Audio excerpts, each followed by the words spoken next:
Hello everyone, my name is Neha Mishra and I welcome you all to your YouTube channel The Knowledge Treasure. So guys, as you can see on your screen that the topic for today which I am going to cover is root words. This is the first class of root words, but before starting our session for today, let me tell you one thing guys, that we all have provided you all with a lot many topics in different sections like mathematics, reasoning and GK.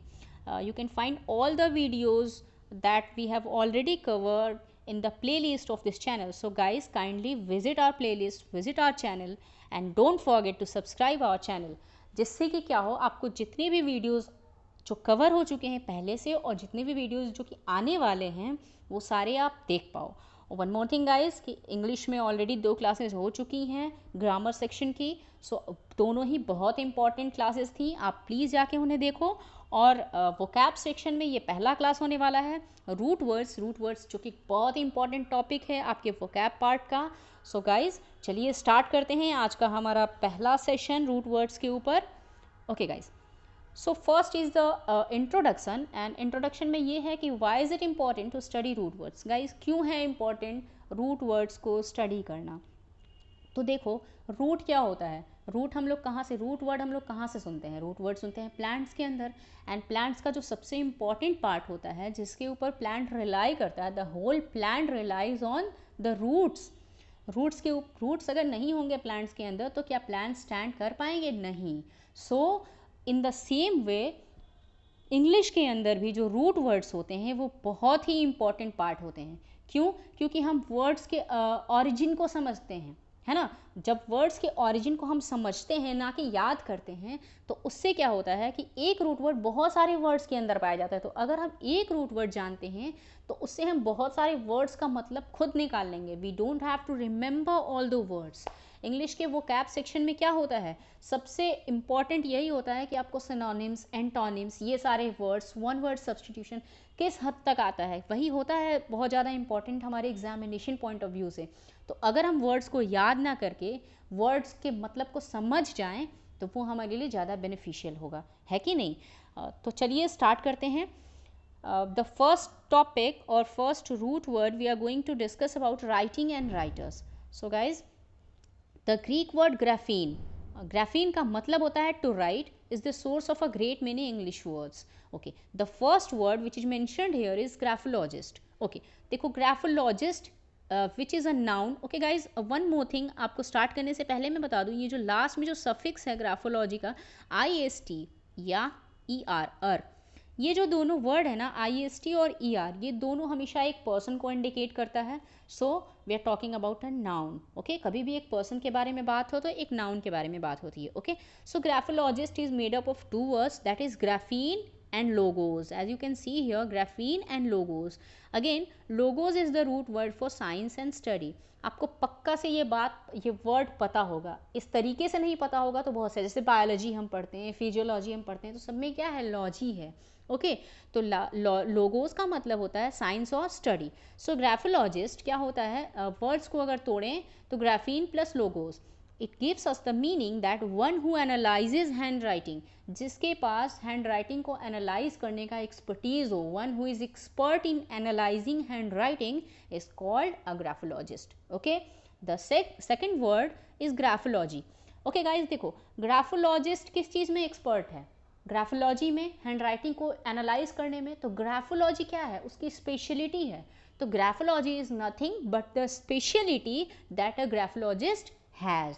Okay, so specialty is graphology, that is analysis of physical characteristics and patterns of handwriting. तो graphologist basically क्या करता है, आपके hand writing को study करता है, फिर उससे आपके कैरेक्टरिस्टिक्स, आपकी पर्सनालिटी के बारे में वो आपको बताता है. ओके, चलिए moving on. The third word is graphological. Okay guys, यहाँ पे देखो एक चीज़, जो CAL कल आता है ना, जनरली ये वर्ड्स के एंड में जब आता है तो वो एडजेक्टिव कर देता है. मतलब जैसे IST एंड ER क्या करते हैं, किसी वर्ड को नाउन बना देते हैं, किसी पर्सन के बारे में बात करते हैं. इन द सेम वे CAL कल जब भी किसी वर्ड के एंड में आता है तो then it becomes an adjective. The word becomes an adjective. So graphological is nothing but something related to graphology, something pertaining to graphology. So अब देखो ग्राफीन से अभी तक हम 3 वर्ड्स जान चुके हैं. चलिए let's move on. The Greek word cheer और chiro मीन्स हैंड. ये गाइज इसकी प्रोनाउंसिएशन बहुत लोग चीयर को केयर भी बोलते हैं, किरो भी बोलते हैं, but the actual pronunciation is chiro. 2 words हैं, दोनों अलग अलग प्रोनाउंस किए जाएंगे. सो ये आपके ऊपर है कि आप क्या करना चाहते हो, but the actual is cheir and चिरो.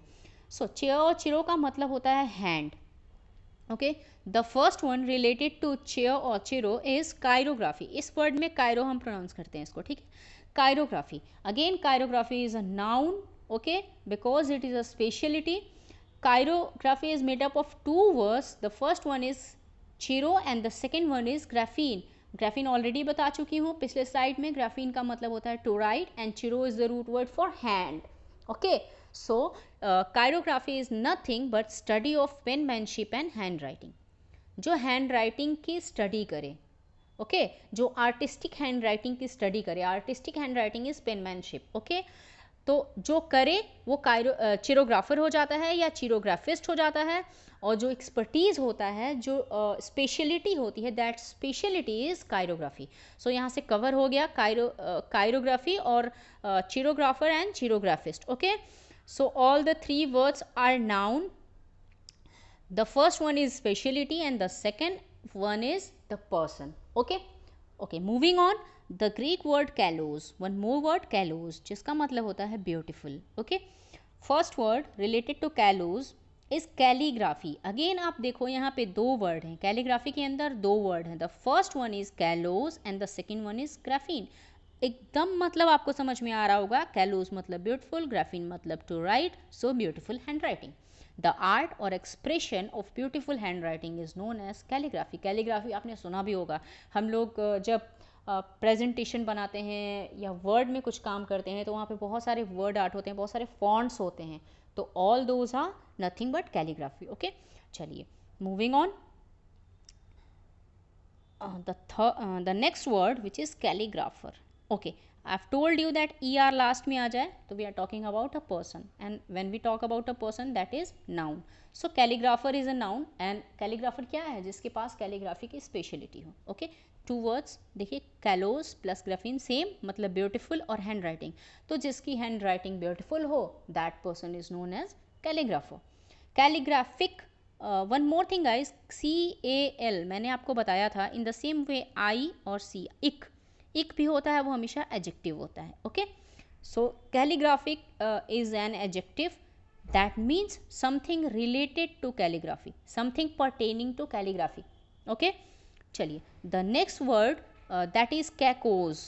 KAKOS, kakos. Kalos हम ऑलरेडी जानते हैं. कैकोज उसका जस्ट ऑपोजिट, समथिंग बैड और हार्श और अगली.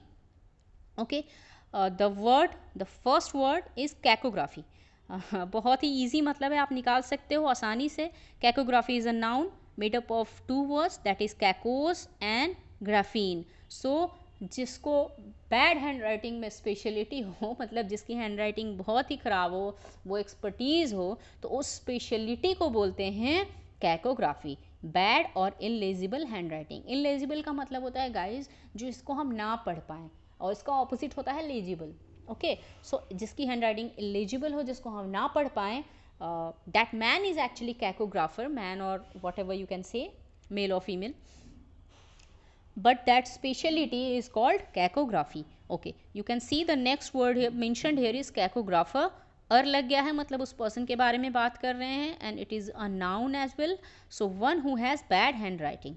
Okay, the next word is cardiograph. Now it is going to be very interesting. Cardiograph, you must have heard the word cardiology या cardiologist. आप लोग जनरली जाते हो कार्डियोलॉजिस्ट के पास जब कोई हार्ट प्रॉब्लम होती है किसी को. ओके, सो कार्डियोलॉजी या कार्डियोलॉजिस्ट आया कहाँ से? Again cardiograph is a noun. Cardia meaning heart. Cardia का मतलब होता है हार्ट एंड ग्राफीन मतलब राइटिंग. तो इस वर्ड से क्या मतलब निकल रहा है? कार्डियोग्राफ क्या मतलब निकल रहा है? मतलब ये निकल रहा है a heart writer. A heart writer. अब बोलोगे कि मैम हार्ट राइटर क्या होता है? तो हॉस्पिटल्स में आपने देखा होगा एक इंस्ट्रूमेंट होता है जो हमारी हार्ट बीट्स को दिखाता है, रेट को दिखाता है, हमारा हार्ट किस रेट से बीट कर रहा है उसको दिखाता है. That instrument is known as cardiograph. And why is it known as cardiograph? Because it writes your heartbeat. It writes the rate at which your heart is beating. Okay, so etymologically cardiograph का मतलब क्या हो गया? Heart writer. Okay, I hope समझ में आ गया होगा. चलिए next word. The next word is cardiogram. अब जो इंस्ट्रूमेंट था, जो हार्ट राइटर था, that is cardiograph. But those structures जो हम कार्डियोग्राफ के ऊपर पाते हैं, ऊपर नीचे जो होती रहती हैं, जो लाइंस हमें मिलती हैं कार्डियोग्राफ के ऊपर, those lines the visual output of an electrocardiograph produces, वो होता है cardiogram. Something related to cardio मतलब कार्डिया मतलब heart. Okay, next word is photograph. देखिए गाइज, ये सारे वर्ड्स आपको पता थे, मगर उनके पीछे में क्या उनके पीछे जो रूट वर्ड्स हैं वो शायद आपको पता हो या नहीं भी हो सकता है. ओके, फोटोग्राफ, फोटोज का मतलब होता है लाइट एंड ग्राफीन मतलब राइट. यू कैन सी कि कितने वर्ड्स हैं जो हमें ग्राफीन से रिलेटेड मिल रहे हैं. अब आपको समझ में आ रहा है रूट वर्ड्स की इंपॉर्टेंस क्या है. चलिए, photograph is a noun, photos meaning light plus graphene. So etymologically it is written by light, something that is written by light. जब हम कैमरा में एक फोटोग्राफ क्लिक करते हैं तो वहाँ पे कौन सी फिजिक्स काम करती है? रिफ्लेक्शन ऑफ लाइट, है ना. जब वहाँ पे रिफ्लेक्शन ऑफ लाइट होती है मतलब light is an important part, that light plays an important role. Okay, तो इसीलिए हम बोलते हैं फोटोग्राफ का मतलब something that is written by light. Okay, I hope समझ में आ गया होगा. एंड जो ये काम करता है, जो पर्सन इस फोटोग्राफ को लेता है, ER लग गया ना, तो that person is called photographer. Okay, now the next word is phonograph. फोनो, आप आई थिंक आप लोगों ने ये वर्ड सुना होगा, नहीं भी सुना होगा. फोन, जो हम लोग फ़ोन चलाते हैं, mobile phone, something related to sound. Phone meaning sound plus graphein. तो एटिमोलॉजिकली इसका वर्ड क्या निकल के आएगा, इसका मीनिंग क्या निकल के आएगा? Something that is something that rights sound, मतलब साउंड को राइट करने वाला. It is a instrument. Phonograph is an instrument which works on the principle of sound. So sound writer. Okay, the next word is telegraph. Okay, आप लोग सुने होंगे पुराने ज़माने में टेलीग्राफ भेजा जाता था. ओके, टेली का मतलब या telepathy. I have telepathy with you. Okay, जो डिस्टेंस हो. टेली का मतलब होता है समथिंग, टेली का मतलब होता है डिस्टेंस, एंड ग्राफीन मतलब to write. So the word itself says that a distance writer. जो टेलीग्राफ क्या होता है? बहुत दूर दूर में भेजा जाता है ना. पास पास पे तो एक घर से दूसरे घर में तो टेलीग्राफ जाता नहीं है. So distance writer. तो अब आई गेस आपको क्लियर हो रहा होगा सब कुछ. चलिए, moving on, biography. This is very simple word, biography and autobiography. Okay, यहाँ भी रूट वर्ड का ही कॉन्सेप्ट है. देखो गाइज, बायोस का मतलब होता है लाइफ एंड ग्राफीन मतलब to write. So etymologically life writing. जब हम अपने लाइफ के बारे में लिखते हैं then we write biography. Okay, या हमारी लाइफ के बारे में कोई भी लिखे, मतलब लाइफ राइटिंग जब हो तो दैट इज़ बायोग्राफी. और जब हम खुद से लिखते हैं तो उसके पहले एक और वर्ड ऐड कर देते हैं, ऑटो. उसका भी एक मतलब होता है, ऑटो का मतलब सेल्फ या आई. ओके, चले गाइज, यहाँ तक हो चुका है. ग्राफीन से रिलेटेड बहुत सारे words we have already covered. Now will move to a different section, different word, that is alter. Alter also is a very common word, but ये जो वर्ड्स मैं बताऊंगी ना, आपने इस तरीके से कभी नहीं जाना होगा. In Latin the word for other is alter. Alter क्या है? ऑल्टर का मीनिंग क्या है? अदर. ओके, चलिए बहुत सारे वर्ड्स देखते हैं. First one is altruism. Altruism is a noun, the philosophy of putting another's welfare above one's own. Altruist जो होता है या ऑल्ट्रुइज्म क्या होता है? ऑल्ट्रुइस्ट हम लोगों ने याद किया है, वन वर्ड सब्सटीट्यूशन में हम लोगों ने याद किया है कि कोई भी ऐसा पर्सन जो दूसरों के वेलफेयर के बारे में सोचे, ना कि अपने वेलफेयर के बारे में सोचे, that person is altruist. Okay, altruist, and the practice is altruism. So altruism, इसमें कहीं ना कहीं कौन सा वर्ड हिडन है? alter हिडन है. alter मतलब दूसरा. Okay, someone other. तो someone other के वेलफेयर के बारे में जब हम सोचते हैं then we become altruist. Okay, and the practice is altruism, and the adjective is altruistic. Someone is altruistic in nature. Okay, तो यहाँ पे 3 वर्ड्स आपको मिले ऑल्टर से related, altruism, altruist and altruistic. Okay guys, the next word is alternate. ये भी आपको पता होगा ऑल्टरनेट। अभी कोरोना वायरस जब बहुत ज़्यादा पैंडमिक इसका जो फैला हुआ है, कोविड-19 का स्प्रेड हो रखा है, तो हमें ऑफिस में जब जो लोग जा रहे हैं उनको एक फैसिलिटी दी गई है कि आप क्या करो, ऑल्टरनेट डेज में आओ। जैसे मंडे को आप आए तो फिर ट्यूसडे को छोड़ दो, नेक्स्ट डे आप आओ। तो ऑल्टरनेट का मतलब होता है skip one after other.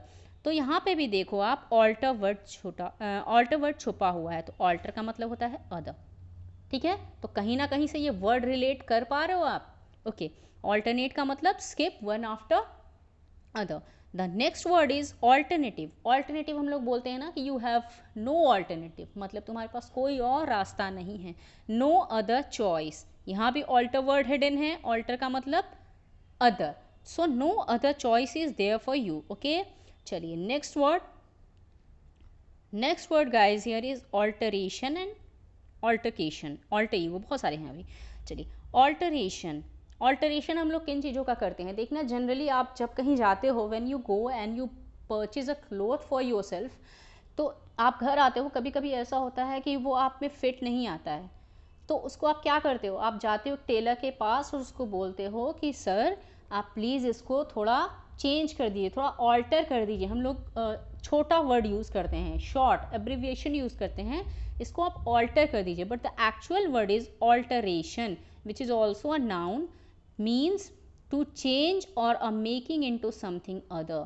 Again alter means other, मतलब कोई चीज़ पहले से दूसरी थी, हम उसके फॉर्म को बदल दे रहे हैं, तो उस प्रोसेस को हम बोलते हैं ऑल्टरेशन।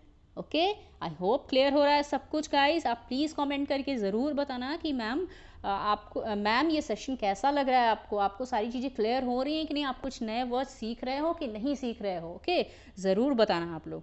तो आप अगर बताओगे तो फिर मुझे भी क्या होगा, मेरे अंदर भी एक एनर्जी आएगी कि मुझे और भी वर्ड्स आपको सिखाने हैं इस तरीके से। ओके, चलिए the next word is altercation.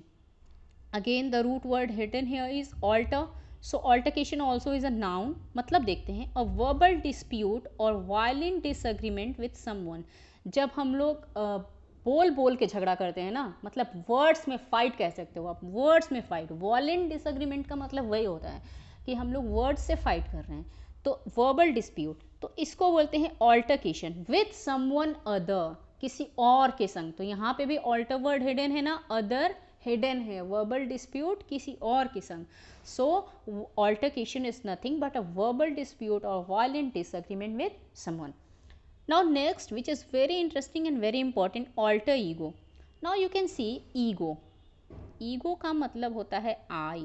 Okay guys, alter मतलब someone other या other, ego मतलब I. मतलब क्या निकल रहा है, other I. आप देखो गाइज कि हम आपके लाइफ में कोई ना कोई, may be your friend, may be your mother, may be your father, may be your siblings, कोई ना कोई ज़रूर होगा जो आपके लिए बहुत इंपॉर्टेंट होगा। आपको लगता होगा कि आप दोनों बहुत ज़्यादा सिमिलर हो, आप दोनों एक जैसा सोचते हो, आप उठते हो तो वो उठता है, आप बैठते हो तो वो बैठते हैं, क्योंकि आप एक दूसरे को इतना ज़्यादा एडमायर करते हो, इतना ज़्यादा फॉलो करते हो, वो कोई भी हो सकता है। तो that person is known as alter ego और अदर आई, मतलब वो दूसरा तो है मगर एकदम मेरे जैसा है। Someone who thinks alike, reacts the same way as you do, in short your mirror image, वो आपका मिरर इमेज है, मतलब एकदम आपके जैसा है बिहेवियर में। So that person is called alter ego. So guys, आज हमने बहुत सारे वर्ड्स किए, बहुत सारे रूट वर्ड्स को कवर किया, ईगो किया, ऑल्टर किया, चिरो किया, लॉजी किया, ग्राफीन किया, बहुत सारे वर्ड्स कवर किए, बहुत सारे वर्ड्स आपको नए नए सीखने को मिले, है कि नहीं। तो आप ज़रूर बताना कि ये वर्ड्स आपको कैसे लगे और क्या सीखने को मिला, क्या नहीं मिला। सो गाइज, आज के लिए इतना ही रखते हैं, मिलेंगे हम फिर अपने नेक्स्ट सेशन में, नेक्स्ट क्लास में with a lot many new words. So guys, तब तक के लिए kindly take care of yourself and don't forget to subscribe our channel and comment as well. Thank you guys. Bye.